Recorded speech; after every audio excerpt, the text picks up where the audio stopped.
Right before the world shut down for COVID, I was at a use of force experts conference at the Tactical Training Center in Vancouver. That's where I first met today's guest. I was impressed with how clearly he spoke about pressure bending perception, memory reshaping events, and confidence drifting ahead of competence when training misses reality. That perspective was forged over decades of experience, where he rose to the rank of inspector in a large Canadian police service, working deep in training and instructor development, as well as his role as a force science instructor. He now hosts the Trainer's Bullpen podcast, where he explores decision-making, perception, and human performance under stress. Welcome to the Silvercore podcast, Chris Butler. Thanks for having me on. It's an honor to be here. Well, the honor is mine, let me tell you that much. You're a very humble individual.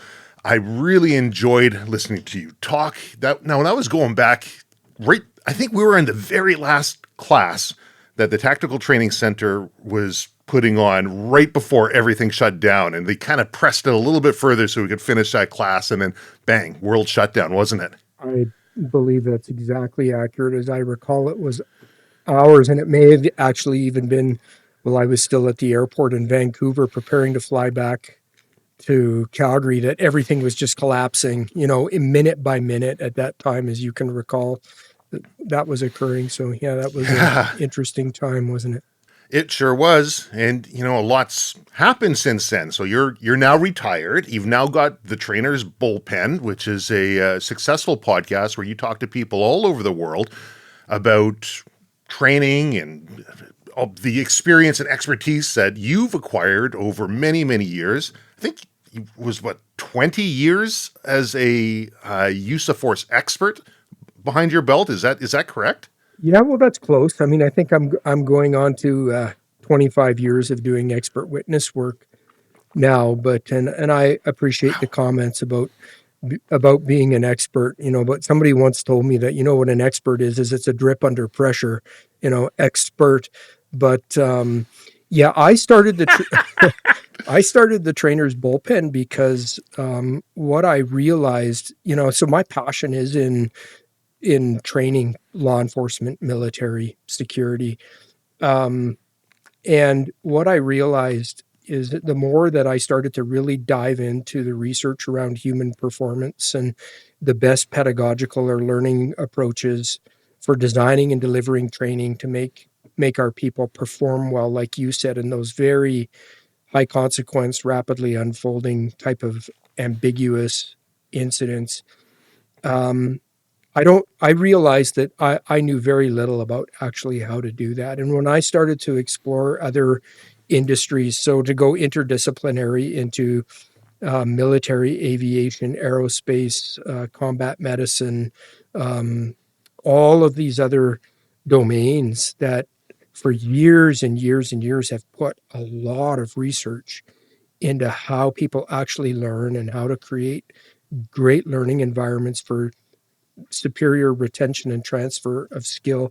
What I realized is law enforcement pretty much did it exactly the opposite. If you and I were to have sat down and said, hey, let's put our heads together and come up with the training that could be almost completely the inverse of what the research says we should be doing. That's what I realized, and I realize I'm painting with a broad brush here. So I don't want to be dogmatic. Sure.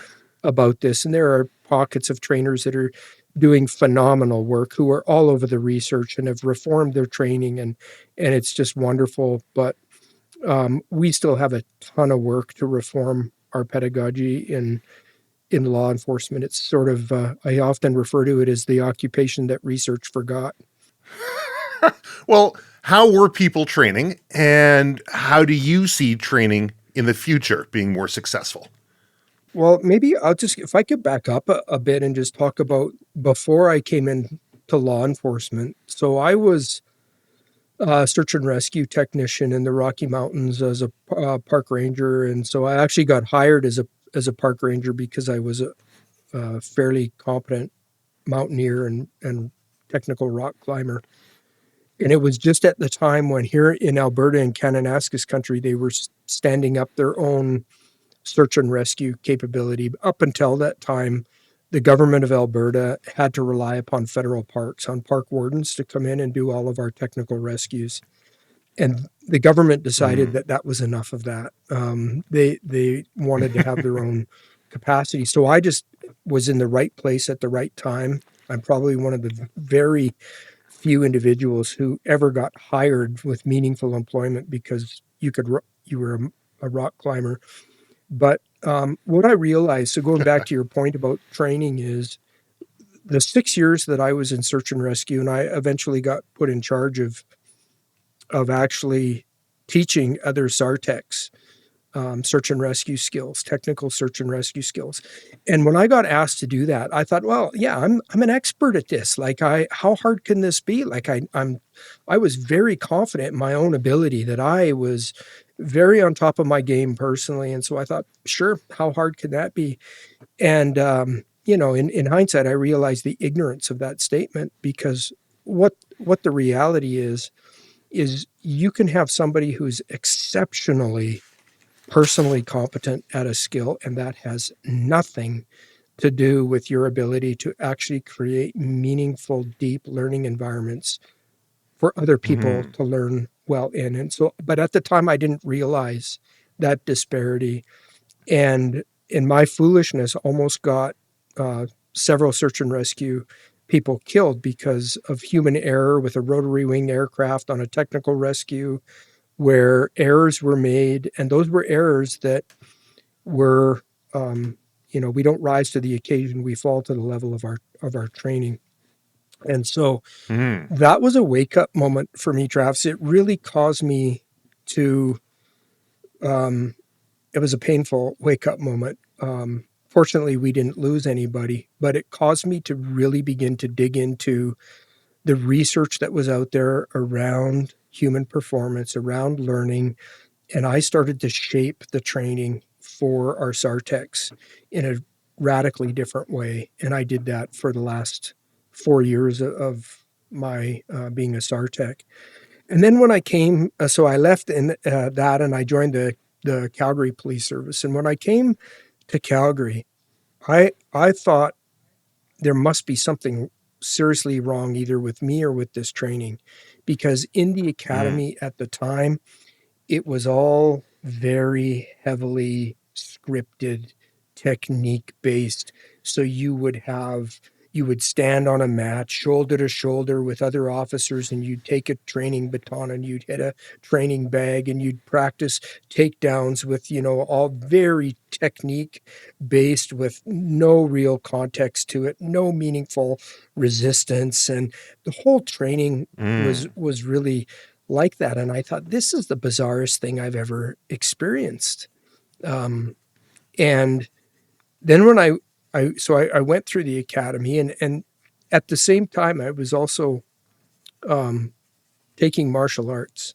So I had this, what I call I had this cognitive schizophrenia going on, because I'm taking this martial arts training, and I had for several years before that, which was all richly realistic, with meaningful interactions between other combatants. And, you know, that's where the pressure testing really proves itself, right? Is when you're Mm. actually fighting with somebody who's not going willingly, and who's giving you resistance and force and violence back.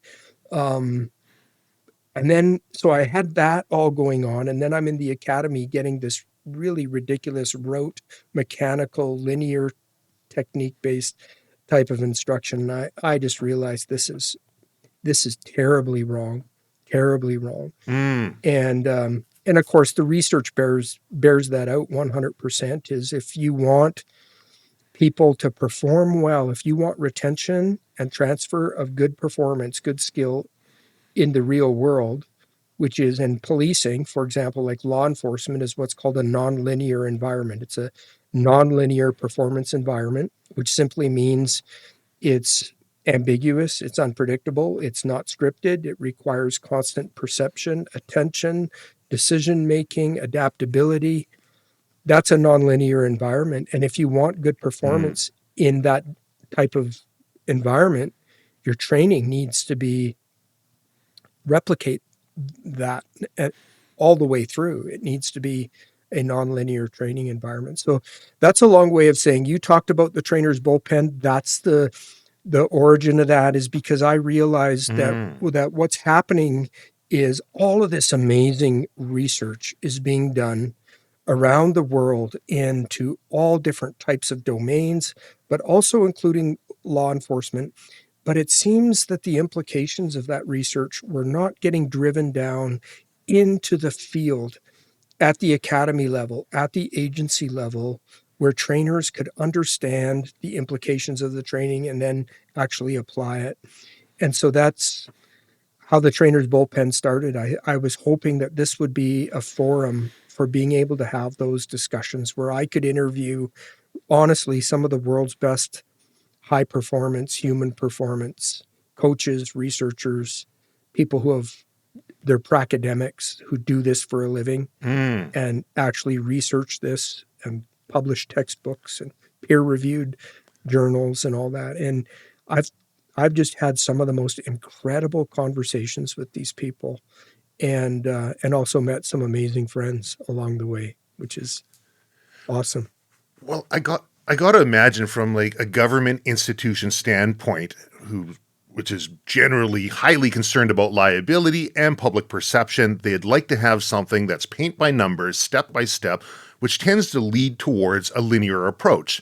If this, then that. Did they pass this qualification? Can they strike properly? Can they hit X number of rounds with whatever round accountability? But there's, like you're saying, a disconnect between meaningful resistance, which brings to mind Mike Tyson's famous phrase, everyone's got a plan until they get punched in the face, right? All of a sudden the plan disappears. That's got to be a difficult corner to square inside a large government institution that wants to check these boxes for liability's sake. And you're saying, well, hold on, there's going to be some nuance here, and try to introduce that nuance. And I guess if I were to extrapolate a little bit further, that level of liability would only be exposed at a broader scale the more that conversations happen, like on the trainer's bullpen, where they turn around and say, well, the knowledge is here. Why aren't we doing this? Yeah, the old saying, ignorance is bliss, right? And you're not culpable until you're aware. And once you're aware, now you're responsible for making the changes, right? And I'll often say to trainers who come on, we have a 5-day methods of instruction course where we spend 5 days, 40 hours going through all of this type of research and talk about the implications and give them ideas how they can change and improve their training. And usually by about Wednesday morning, there's a depression that sits in across the whole class, because the comments are usually like this. They realize that what they have genuinely believed that they were doing the best for their people. And this is the thing. Like, I want to make sure I say this, Travis, is I've yet to meet a trainer whose motives and passion have not been absolutely pure, right? Like, they want to do what's best Agreed. they want to do what's best for their people, and they think they are doing what's best. But usually by Wednesday on the MOI course there's this fog of depression that sets in, because they realize that how far out of sync the current training practices are. And here's what I say to them in that. I said, look, here's all you're responsible for, because you can't unscramble the egg. And I tell them, I said, look, the pain that you're feeling right now is the pain that cut me straight through the heart. So you have understanding peer here with you.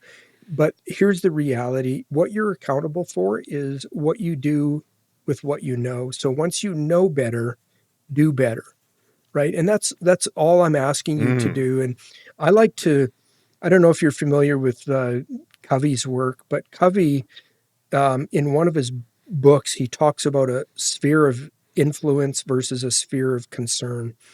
And to your point about how, like you said, it's a big circle to square or something like that, or you used an analogy like that.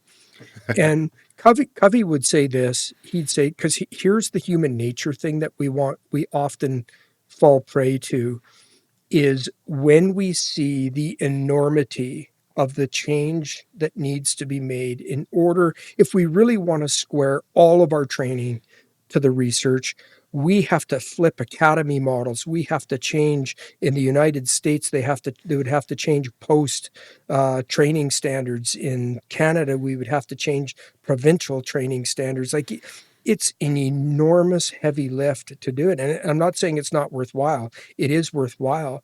But the danger is we can sit back and just be overwhelmed, Travis, by the enormity of the change that's needed. Mm. But then Covey would warn us. He would say, when you do that, what happens is then what you have in your circle of influence, your circle of power, that you can make changes in, nothing gets done because you're so overwhelmed by being concerned in what he calls your circle of concern. So, the thing is, here's what Mm. here's what trainers just need to focus on is what do you have control over? What can you change? What can you improve?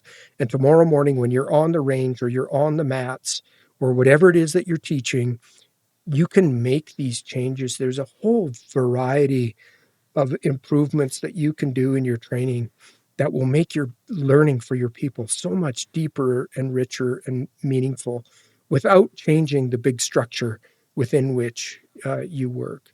So would that basically be saying, okay, we've got these performance objective checks that we have to go through for the department. We'll check them off, but we'll also add some nuance and maybe just have a side project or some ancillary training kind of around it to give different perspectives. Would that be sort of the approach? Well, that certainly can be one of the approaches. And, an example of what you just said would be the firearms qualification. So we know, we know from Mm. the research, I mean, this is not, there's no, the jury has returned a verdict and it's guilty on this. The firearms qualification in law enforcement is an absolutely meaningless exercise. So it has nothing to Mm. do with an officer's ability to use combat shooting effectively, safely, correctly in an operational, real officer-involved shooting setting. Administrative qualification shoot has zero relationship to performance. Mm-hmm. I agree. But here's what happens. And I just had this conversation with a very good trainer from Ontario this week, actually, about this is what happens is so much emphasis gets put on the firearms qualification shoot that now we begin to consume so much of our training hours to get our people prepared to a level where they can pass this ridiculous administrative qualification shoot. And so not only is the Mm. qualification shoot meaningless, but we've completely wasted all of those valuable training hours that we could have been doing training to make our people much more effective, safer, better combat shooters. So my encouragement there is, yeah, look, most trainers are not at the level where they're going to be able to influence change at a provincial or state qualification shooting standard.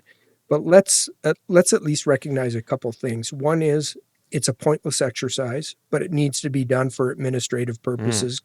Got it. There's maybe in some places there's legislations, regulations. We got to do this thing. So here's the point. We recognize it's meaningless, has no bearing on performance. Let's put the minimal amount of time needed in order to pass this qualification shoot rather than training for the qualification shoot. Let's put the majority of our time and our emphasis into actual combat shooting skills that will really serve them well on the street. And actually, Yeah. sorry. I was just gonna say one trainer, firearms trainer. I think he really did a great job, kind of embracing this and what his approach is. So he spends the bulk of his time with his people in very nonlinear, ecological combat firearm shooting type of environments. So he starts with SIRT pistols. He graduates them to airsoft, blowback, green gas weapons. He goes from airsoft, blowback, green gas to simunition, now doing force on force stuff. And then he'll go into live fire a little bit. He'll come back to doing really meaningful force on force combat encounters with airsoft and simunitions. And so he's dialed back the amount of live fire significantly and upped the non consequential firearms technologies such as airsoft, SIRT, simunition. And Mm. what he's found is now when they go to shoot the qualification shoot, it is like white belt level easy for people because they've already been Mm-hmm. training for 80% of their firearms training at a serious combat force on force level, that now putting a stupid hole in a piece of paper while standing stationary it is not, it's not Mm-hmm. a challenge. And I'm like, well, that's exactly right. Yeah. And what that old saying, train hard, fight easy. Train easy, fight hard and die, right? It's Yeah. who was it that wrote training at the speed of life? And he was talking about some states that have gone away from the traditional how many rounds you can put into a target in a time frame at certain distances to a single round course of fire, where instead of measuring their ability to repeat it at these distances, they're measuring their decision making. Did they make the right decision at the right time?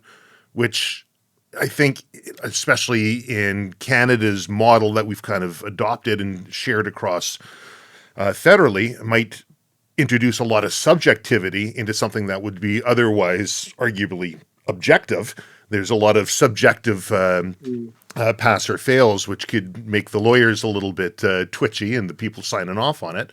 But would that be, you think, a better model? Judge a person on their decision-making ability in the situation? Yeah. Well, I think for sure, I think there needs to be both of those. Definitely perception,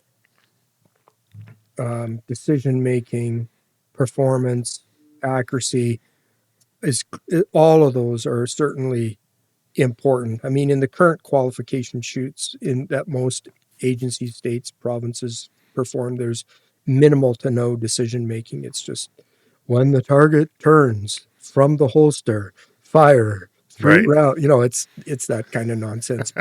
Um, but here, Yeah. let me give you an example of some very significant change that's happened as a result of taking an evidence-based approach. So, and this is a shout out to Dr. Simon Baldwin from the research section of the Royal Canadian Mounted Police, the RCMP.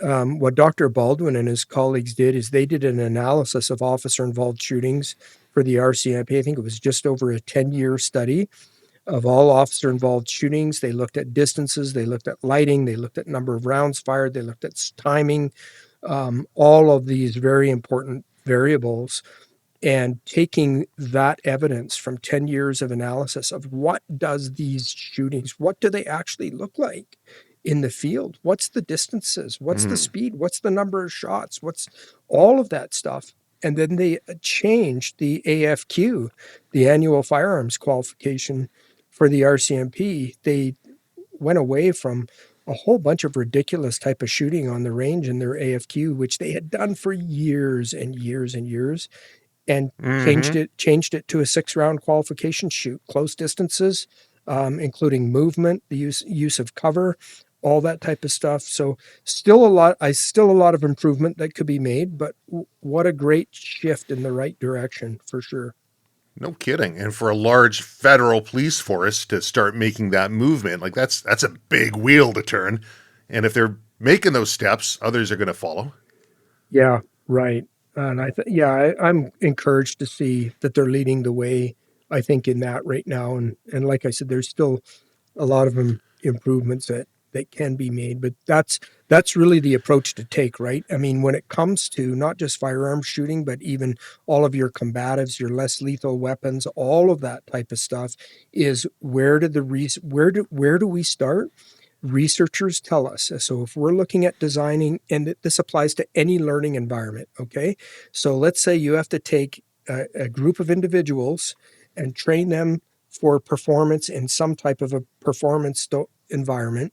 The first place you go is you go to that environment and you go, what are the conditions? What are all the variables that are going to be there? The context, the what are the speeds with which things are going to occur? What does the environment look like? What's the lighting look like? What's timing? What does the learning environment look like? It's called the criterion environment.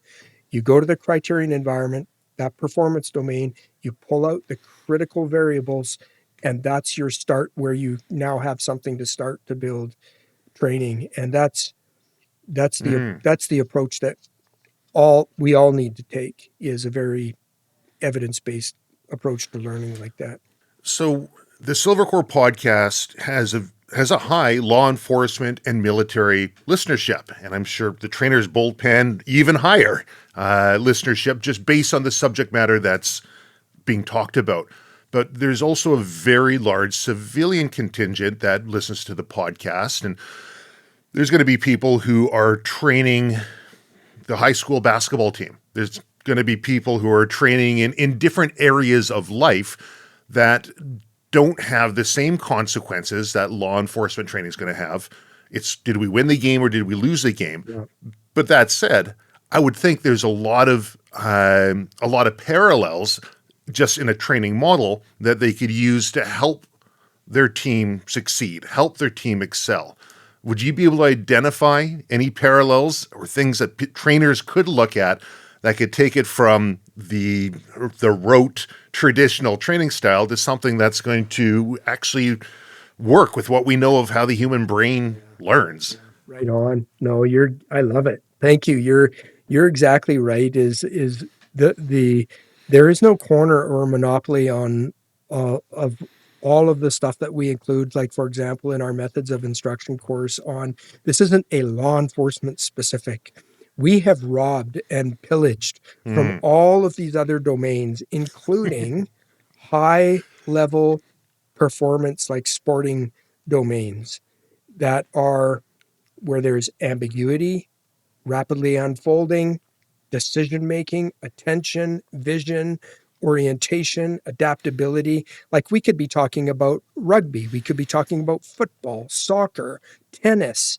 One of the, I think the guest that I've had on the Trainer's Bullpen who has the highest downloads for his podcast is Dr. Mark Williams. Dr. Mark Williams is a motor skills expert over the pond, and he's published more peer-reviewed papers than I care to count, and he's got textbooks out, and but his domain is not law enforcement or the military, but law enforcement and the military and aviation, and they have taken all of those important concepts from that domain and brought them in. And one of the common things, Travis, that happens on every one of our courses, because a lot of our trainers are also, they teach BJJ, or they teach some other martial art, or they teach their kids soccer or football. One of our students was a university basketball coached at the basketball level, varsity level basketball.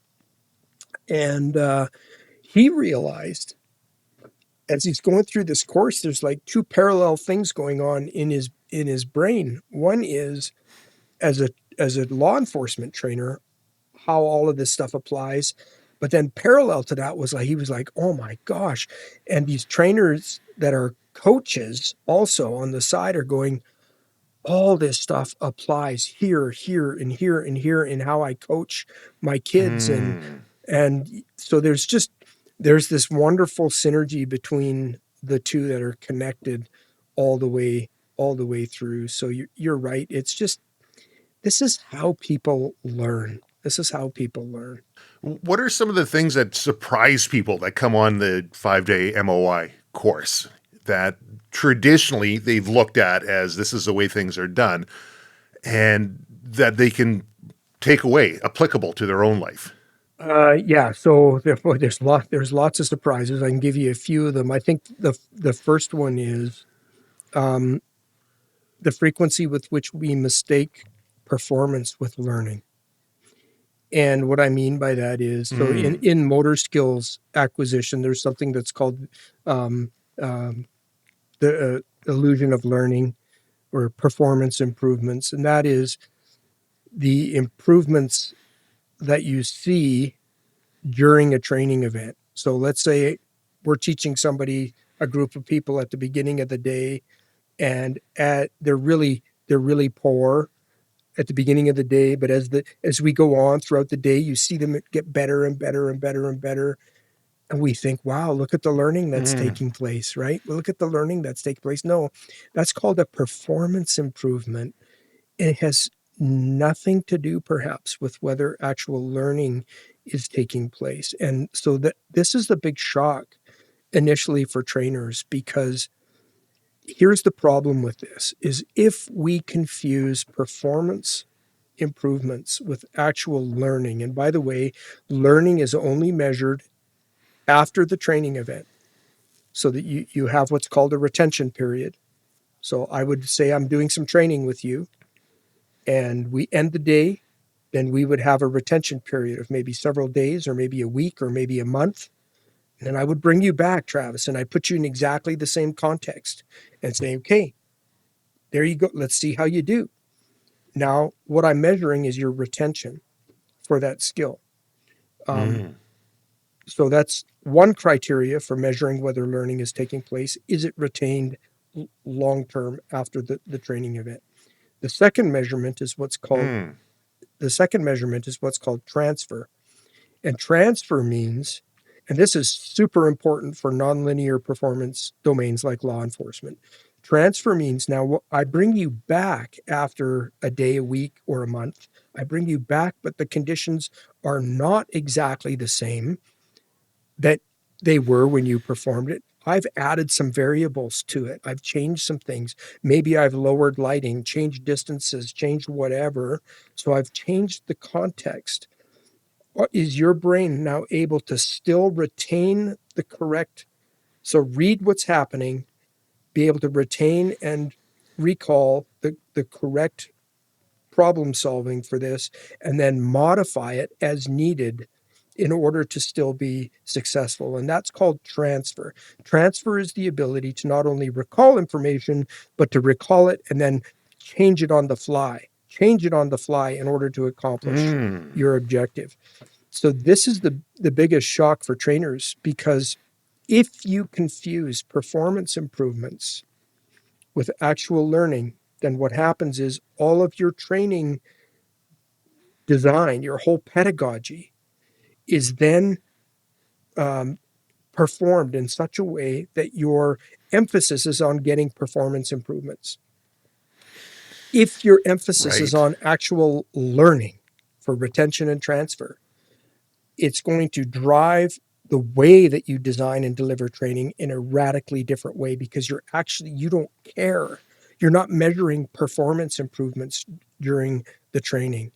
And so you're creating now a very contextual, interleaved, spaced, problem-full learning environment with the correct amount of pressure. And we talk about what is the correct amount of pressure, how many mistakes are necessary for good learning to take place. So there's a second shocker for trainers, because a lot of them view errors and mistakes in training as the enemy. And I know I did. Like I did forever as a firearms instructor.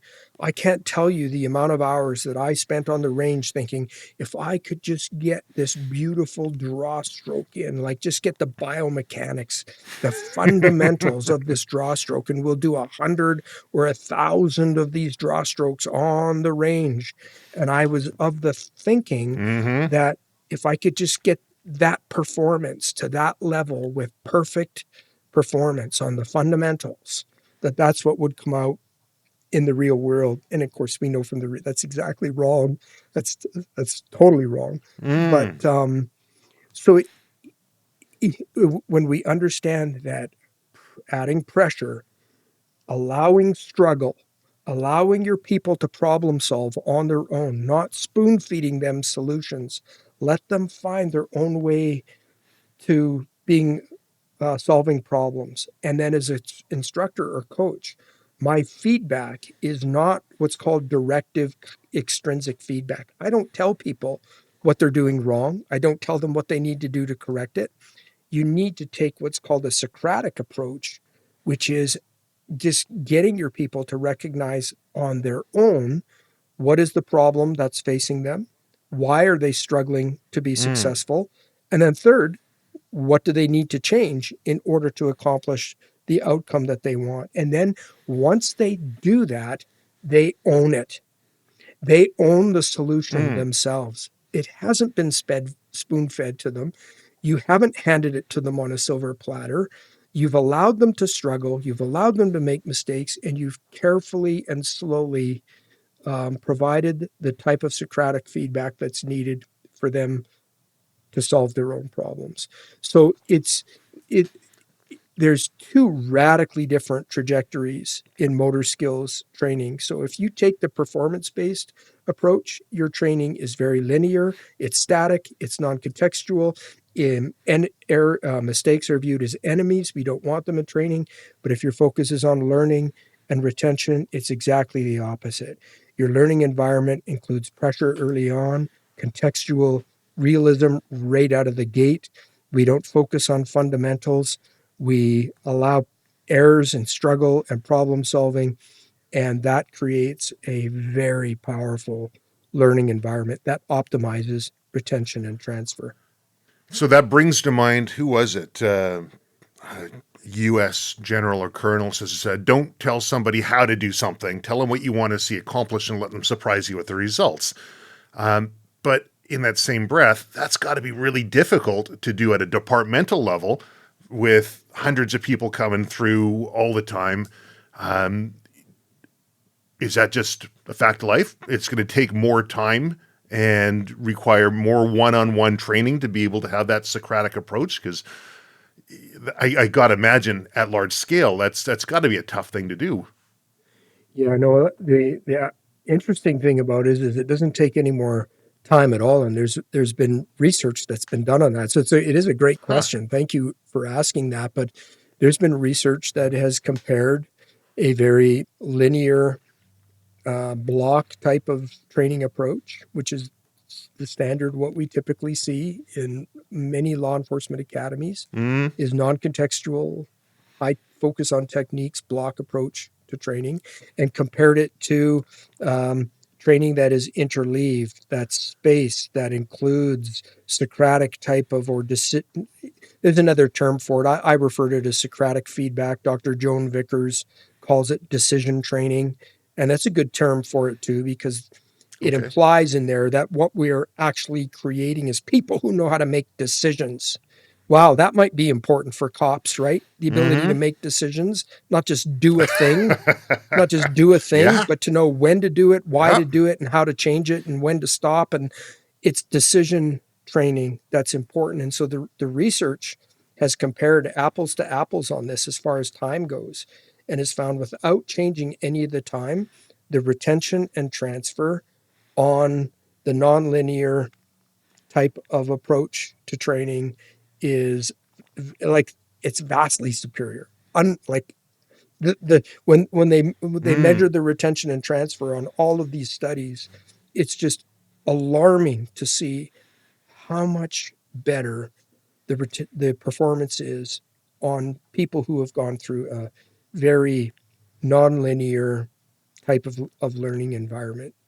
But the problem is, as long as we keep our fixation on the immediate performance improvements, like we got a check sheet, man, and I'm going check, check, check, check, check on the box during the training event, and I sign you off and I say, you're good to go. You're not good to go. This has no bearing at all on your level of learning that took place or your ability to retain it and use it on the street when it counts. Now here's a topic that I thought would be interesting to explore, and it's going to be topical. So as a expert for the courts. You've been called in on hundreds and hundreds of different cases to opine on use of force situations. And your role is strictly as an expert for the courts. You're not advocating for one side or the other. You're providing the information that's available to you based on your experience. Very few people out there listening to this are going to have your experience and that level of expertise when it comes to looking objectively at things that unfold in the media. And right now, we've got a hot topic in the States in Minneapolis. There's that ICE shooting. Now, we don't have all the information yet, but I'm wondering if you could take us through perhaps an objective approach that somebody in your position would look at when they're looking at videos, and whether those videos tell the whole story, and when it comes down to training. And so objectively start pulling apart what would be important to look at. And I'm not asking you to opine one way or the other on this one, but a framework that people can use that they can then apply to anything that they look at and start making their own decisions. Yeah, no, that's a really good question. Thank you for asking that. So video, first of all, can be very helpful obviously in a use of force investigation. And when I do a review, I always want as much video as I can get. However, video can also be extremely dangerous. And it can be dangerous in this way. And we've seen it. I mean, you're right, this is topical. We saw this play out literally within minutes after the shooting by the ICE agent in Minneapolis, where people were opining with a high degree of confidence on one way or another, why the shooting was completely inappropriate and unlawful, and the officer should be charged criminally. And then on the other end, there were people saying, no, this was completely appropriate. And they were very dogmatic about that assertion. But here's the danger in both of those ditches on both of those sides is video can never tell us why something happened. It can never tell us why something happened. It can tell us usually what happened. It can tell us the vehicle was positioned here. At this point in time, the vehicle began to drive forward. It appeared that the wheel had been turned to the right because the front of the vehicle started to go in that direction. We know there was an officer standing here and here and here. So that's all super helpful information. But it can't tell us why something happened. Like, why did an officer perceive that in that circumstance where he was standing, that it was necessary in order to save him or somebody else to fire his weapon in that situation? The only way that we can know that is through an analysis, and I'll just speak here in Canada because that's where I do pretty much all of my expert witness work. Is we have a case called RV Nasagalik, which is a foundational use of force case, and Nasagalik tells us that what's critical in a review of any use of force by a police officer is what's called the totality of circumstances. The totality of circumstances. And this begins at the very first instant that the call comes in. And so I'm not talking now about the Minneapolis one. I'm just talking generally. But from the first moment that an officer becomes aware of a call, comes over the radio, hey, dispatch comes on, says, do I have a unit in the whatever area? We have a neighbor reporting that her next door neighbors are away on holidays and there appears to be a male in the backyard casing the windows. Okay, so as soon as that call begins to come in, officers start forming their assessment of the risk of what might be going on. And as more information comes in, as they're responding to the call, comes over the radio, it comes on what's called their MDT, their computer in their car, bing, bing, bing, all this information comes on, starts formulating more of an assessment. And then they get on scene, they're making their own observations. What are they seeing within this context? All of these factors, the environmental factors, the number of subjects, the number of officers, the lighting, the footing, the timing, the distances, the belief that there may be weapons present or not, the impact of drugs or alcohol on a subject or subjects, the number of subjects. Is this a controlled scene or an uncontrolled scene? Is this a massive disturbance outside of a bar where there's 50 or 75 people that are intoxicated and yelling and screaming? Or is this a contained situation? Maybe this is inside of a detachment or a police lockup facility. So all of the totality of circumstances, irrespective that each one of these events may have been captured on video, it's the totality of circumstances. So the video is only one small slice of a complete, fulsome, fair, fact-finding investigation. It's only one slice, but here's the problem, and you know this because we're all prone to it, is video is highly emotional. It's powerfully visceral. And we can watch a video of something happen, and without even trying to do this, we automatically come to a biased perception of whether what we see on the video is appropriate or not appropriate. And by the way, law enforcement officers are some of the worst offenders at this. We eat our own brothers and sisters within, somebody, I love this saying, somebody said that a lie can travel all the way around the world before truth has a chance to put its shoes on. And that's exactly the problem with video.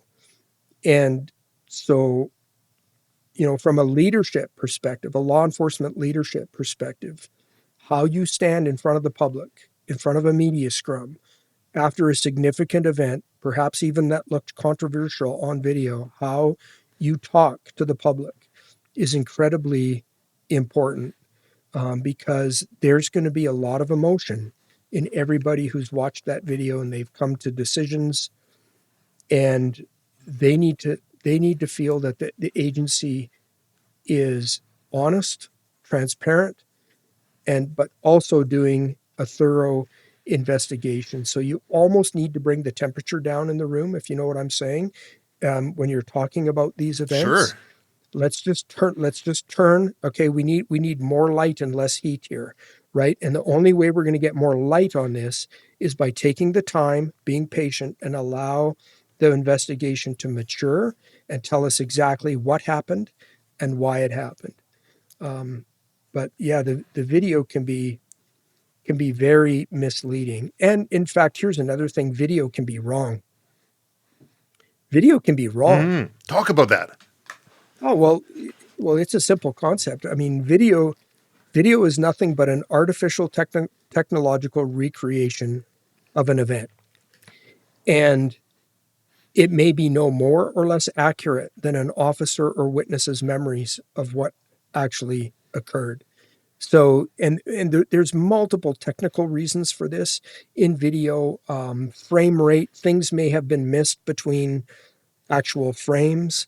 There's something that's called predictive video. So there's B frames and P frames and I frames in video. They're not all the same in all of the frames of something that's been filmed. There's what's called P frames. And a P frame is the reason it's called a P frame is because it's a predictive frame. So for example, you take your iPhone, Travis, and you're filming something that's happening. Not all of those frames are actually capturing what's happening in front of your camera. There's what's called iframes, and an iframe is a frame that's capturing the majority of that information that's right in front of the lens of your camera. And then there'll be a whole bunch of more frames, and then eventually there'll be another iframe, and then a whole bunch of more frames, and then another iframe. But in between those bookends, in between those iframes, are what's called P frames. And those P frames, they're predictive. The technology makes it up based upon the bookends of the P frames as to what is going to be on all of those frames in between. And I've seen videos, and so we're talking about use of force events that are happening in fractions of a second here, okay? So like a punch, for example, 170 milliseconds. 170 milliseconds. To give your listeners some perspective, an eye blink is approximately 330 milliseconds, the average eye blink. So literally, within the blink of an eye, you can miss a complete punch. Within the blink of an eye, you can miss a stab or a slash with a knife. Those occur in about 140 to 170 milliseconds. So, I have seen on video. So, for example, police cell lockup video, those very complicated systems that have multiple cameras in them. Some of those cameras are going to be filming at 8 frames per second, some at 12 frames per second, some at 30 frames per second. And it always changes, by the way. It's never consistent. It changes constantly. But I've seen videos where an entire head turn and a spit has been missed on an 8 frame per second video. And so here was the case. A sergeant in a police lockup facility went to get a drunken individual out of a cell because he was trying to pick a fight with somebody else who was in the cell. They'd both been arrested separately, but he's trying to pick a fight with his cellmate. So the sergeant, thinking well, he's like, I'm going to separate these two. So he goes and gets this guy out of the cell, and he's walking him down the corridor. And on the video, the first video I was given to review this, what you see is as the sergeant's escorting him down the hallway, suddenly the sergeant, he comes up with an elbow, a right elbow, and he smacks the guy across the side of the face, across the jaw, knocks him out. Guy falls to the ground, and you look at the video and you go, "Oh my, that was horrible. That looked terrible." Well, what does the sergeant say happened? In his statement, he says, "I'm walking the guy down the corridor to the next cell, and I hear." And I immediately recognized this guy was welling up a big oyster to hork on him. And he says, as I begin to turn my head towards him, he spits right in my face. And then he said, before I knew what I had done, I hit him with the elbow. Now, look, I'm not justifying the elbow strike. That's not the point here. The point is that why wasn't it captured on the video? It wasn't on the video. So I called up the agency that sent me the video, and I said, "Hey, do you have any other video of this event?" They said, "Oh yeah, we got lots of different cameras and angles, but we thought we'd just send you what had the best view of it." I said, "I don't want the best view. I want all of the video. Send me everything." So I got, I think, a total of 8 different camera angles on that. And sure enough, the very next video, once I received it, I watch it, and there it is. You see the guy, the head turn, the spit on the officer's face. But if all you would have had was that first video, Travis, you'd have looked at that and go, that officer is lying. He's lying. That didn't happen. It was completely missed because of the frame rates. Another thing with video, especially with body-worn camera, and this is really significant, is because body-worn camera, and well, really, even CCTV video, uses what's called a fisheye lens. Okay, so it's a wonderful lens for capturing out to about 150 to 170 degrees of what's happening in front of the lens that's being worn on the officer. So it's great for capturing a whole lot of data. But the problem is that is not at all how human vision works. So human vision works, we're about equivalent to a 50 millimeter lens. Our eye is about a 50 millimeter lens. And what a fisheye lens does is it grossly distorts distances. It makes things look as though they are much further away from us than what they actually are through human vision. So now, why is that relevant?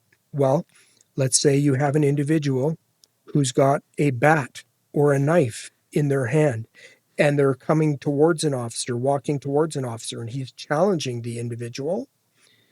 And then eventually the officer makes the decision to shoot. Subject crosses his line in the sand, and he decides to shoot this individual.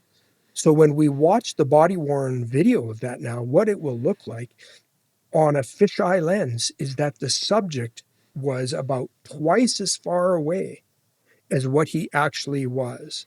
So he may have only been 8 feet, 10 feet away from the officer, but your perception of the body worn camera is it may look like he's 25 or 30 feet away from you. And that can be very important, because if we're holding officers to a standard of reasonableness, objective and subjective reasonableness based on their perception, then we've got to be super careful with how we understand and interpret video. And I mean, those are just two things, but there's like 10 or Mm-hmm. 12 critical things where video can lead reviewers in a very dangerous direction if we're not careful with it. And, I don't think I mentioned this earlier, but I've got a 3-day use of force investigators course. I mean, you heard me at the conference.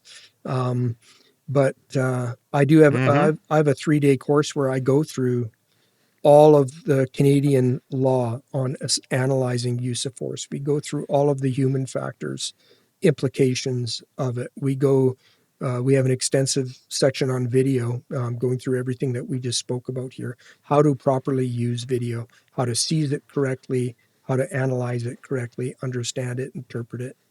Very important. That was eye-opening to me when we were chatting about video and how video is processed and how it works. And I've actually taken that and I've applied it to my podcasting too. It might kind of sound silly, but just the knowledge that cameras will have predictive frames. Because if it's always taking in every single pixel and every single bit of information all the time, that's huge information overload.